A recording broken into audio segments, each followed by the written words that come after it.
ওয়ালাইকুম রহমতুল্লাহ। আমি বাংলাদেশ বরিশাল থেকে বলতেছি। ওয়ালাইকুম আসসালাম ওয়া রাহমাতুল্লাহি ওয়া বারাকাতুহু। ঠিক আছে। যে একটা লোক ওনার মানে সন্তানকে বাইরের দেশে পড়াশোনা করানোর জন্য পাঠাইতে চাচ্ছে। এই কারণে ওনার কাছে নগদ টাকা না থাকায় উনি 5 লাখ টাকা ঋণ চাচ্ছেন, ঠিক আছে? তো কার কাছে? 5 লাখ টাকা যে আমাদের কাছে। হ্যাঁ। হুম হুম তো 5 লাখ টাকা ঋণের বিনিময়ে ওনার একটা বাড়ি আছে 3 তলা।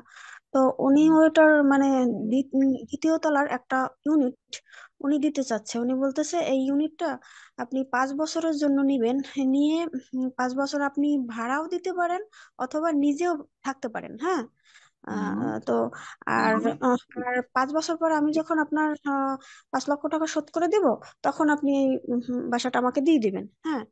তো হুম সেক্ষেত্রে উনি বলতেছে কি, আর যদি আপনার সন্দেহ হয় যে এটা সুদ হয়েছে, তাহলে আপনি করবেন কি, আপনি যে ভাড়া দিবেন সেই ভাড়ার টাকা থেকে আপনি ওইটা ভাড়া আসে 9,000 টাকা।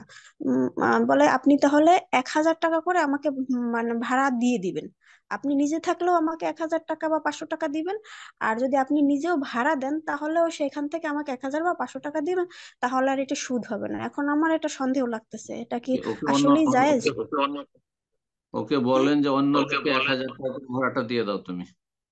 আমাকে 1,000 করে না দিয়ে অন্য লোককে, যে তোমাকে 5 লাখ টাকা ধার দিচ্ছে না, তাকে 1,000 টাকা মাসে ভাড়া দিয়ে দাও। ঠিক আছে, দেবে?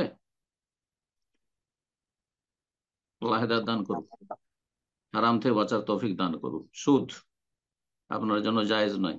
একটা পয়সা ধার দিয়ে অতিরিক্ত ভোগ করবেন, ভাড়া ভোগ করবেন, অথবা ফ্রি ফ্রি বসবাস করবেন, তার গাড়িতে ফ্রি ফ্রি চড়বেন, কোনোটাই জায়েজ নয়।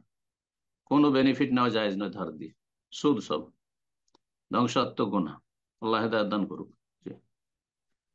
আমিন।